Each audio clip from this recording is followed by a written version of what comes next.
Pozdrav i dobrodošli. Moje ime je Danijela, a tema današnjeg videa je samopouzdanje u komunikaciji, pogotovo kod mladih.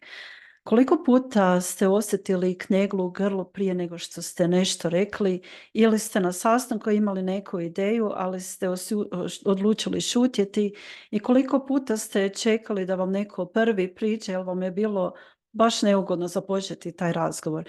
I ako ste se prepoznali u tome, želim da znate nešto jako važno. Niste sami i nisi ti problem. Taj problem sam imala i ja. I evo, zato i dijelim sa vama ove videe.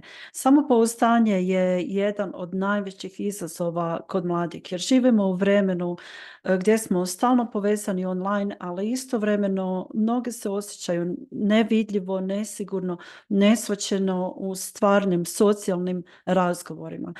A istina je da smo mi socijalna bića i stvoreni smo za povezanost, za razgovor i za razmjenu ideja, za onaj živi kontakt i za stvaranje odnosa.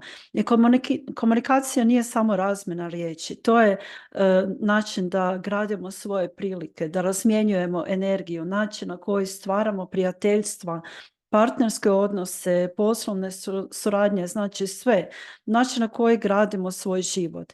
I dobre komunikacijske vještine nisu luksuz, one su potreba jer su temelj za izgradnju životnog uspjeha. I možeš imati i znanje, možeš imati i talent, možeš imati sjajne ideje, ali ako ih ne znaš izraziti, svijet ih neće moći vidjeti. I to je nešto što sam i sama morala napraviti kod sebe.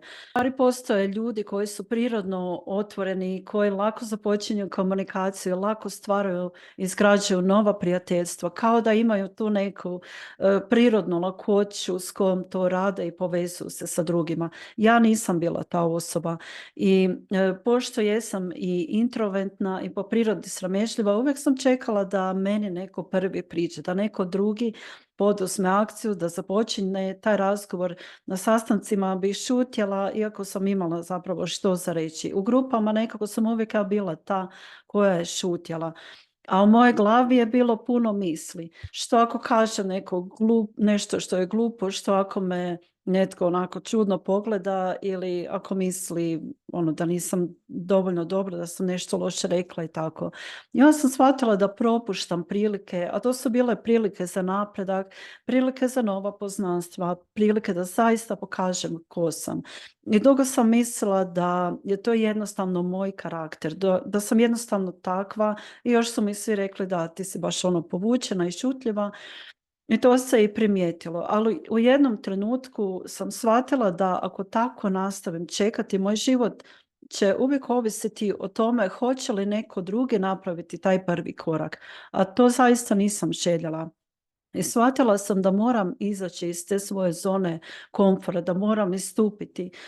I znam da to nije lako, nego da je bilo nužno. I rad na sebi zapravo je počeo učenjem tih komunikacijskih vještina. Počela sam raditi na svom samopouzdanju i ozbiljno sam se educirala na tom području. Čitala sam, slušala, učila i to sve primjenjivala. I napokon sam shvatila da problem nikada niti nije bio u tome što nisam komunikativna, nego u toj mojoj unutarnjoj kočnici, u strahu koji je nastao, ko zna, nekada davno. I uvjerenju da nisam jednostavno dovoljno dobra, da nemam što za reći. I u toj potrebi da kažem nešto savršeno. No to nije bio moj karakter, to je bio taj naučeni obrazac i dobra vijest je da sve što je naučeno može se i odučiti. Korak po korak počela sam raditi te male stvari, da izađem iz svoje zone komfora. Započinjala sam razgovor s nepoznatima, prijavila sam se za prilike koje su mi djelovale prevelike i svaki put kada bih to napravila, shvatila sam da se svijet nije srušio, ništa se loše nije dogodilo, naprotiv. Počela sam se osjećati snažnije, sigurnije, autentičnije i shvatila sam da sada se je za mene u stvari sigurno pojaviti. I sigurno je reći što mislim i da je sigurno biti viđen i i to je potpuno promijenilo način kako se pojavljujem u svijetu i moju sliku o meni. I što se promijeni kada radiš na svojoj komunikaciji, kada radiš na svojim komunikacijskim vještinama i tom samopouzdanju, ne mijenja se samo način na koji ti govoriš, na koji se izražavaš, nego se mijenja i način kako se pojavljuješ, kako hodaš, kako gledaš ljude u oči, način na koji ulaziš u prostoriju, a se to i osjeti. Počneš stvarati kvalitetnije konekcije, privlačiš prilike i lakše gradiš odnose koje želiš.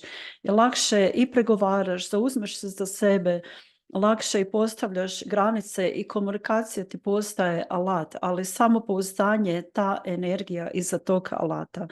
A kada se ta dva spoje, tvoj život dobije potpuno jednu novu dimenziju. I ovo je poruka onima koji se još uvijek boje i ako si ti ta osoba koja i dalje čeka da je netko drugi prvi priđe, ako osjećaš grču želucu prije nego što progovoriš, ako preispituješ svaku svoju riječ, želim da znaš da te zaista vidim i znam kako ti je i znam kako je to dok se tako osjećaš. Kao da si uvijek korak iza drugih, kao da svi imaju nešto što ti nemaš, a to nije istina. Istina je da ti imaš sve što ti treba, samo to još nisi aktivirala ili aktivirao u sebi. I tvoj glas je zaista vrijedan i tvoje mišljenje je važno i tvoja energija je potrebna ovom svijetu. I svijet je zapravo jedno predivno mjesto, pun je prilika, pun je predivnih ljudi, ali moraš sebi dopustiti da mu se pokažeš. Jer kada oslobodiš te svoje unutarnje kočnice i kada se osudiš biti autentičan i autentična, imaš osjećaj da konačno dišeš punim plućima, da živiš bez onog unutarnjeg grča u želucu, kao da si napokon slobodna ili kao da si napokon slobodan. A danas snimam videa na ovu temu jer želim pomoći drugima da prođu taj put brže i lakše nego što sam ga ja morala. I želim te pokazati da promjena nije rezervirana samo za one ekstrovertne tipove. Da komunikacija nije talent s kojim se rodiš i to je stvarno vještina koja se uči i može se izgraditi, a samopouzdanje je isto osobina i to je zapravo odluka. Ne moraš to raditi sam, možeš izgraditi uz moju pomoć. I ako se osjećaš da je sada vrijeme da investiraš u sebe, ako znaš da želiš više i imaš više za dati, ali te nešto iznutra koči i želiš naučiti kako se izražavati jasno, sigurno i autentično, pozivam te da radiš sa mnom 1 na 1, prijavi se na moj program i radit ćemo zajedno u sigurnom okruženju, bez osude, bez pritiska, prilagođeno tebi. Korak po korak. Radit ćemo na tvojoj komunikaciji, na tvom samopouzdanju, na otpuštanju svih onih nepotrebnih strahova i uvjerenja, jer najbolja investicija koju možeš napraviti je investicija u sebe, isto kao što sam je napravila ja.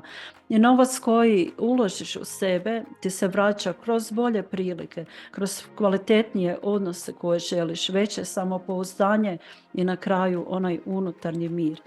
I to je dugoročna investicija koja mijenja kvalitetu tvog života potpuno. I ako si spreman i spremna, napravi taj prvi korak i javi mi se i pošalji mi poruku, prijavi se, pošalji mi e-mail i nema više čekati da ti netko drugi otvori ta vrata. To možeš biti ti i to možeš postati ti, osoba koja otvara vrata. I zapamti da nije problem u tome što si introvert. Vrijeme je da se pojaviš, vrijeme je da progovoriš i vrijeme je da živiš slobodno. I tu sam da te podržim na tom putu. Link je u opisu ovog videa.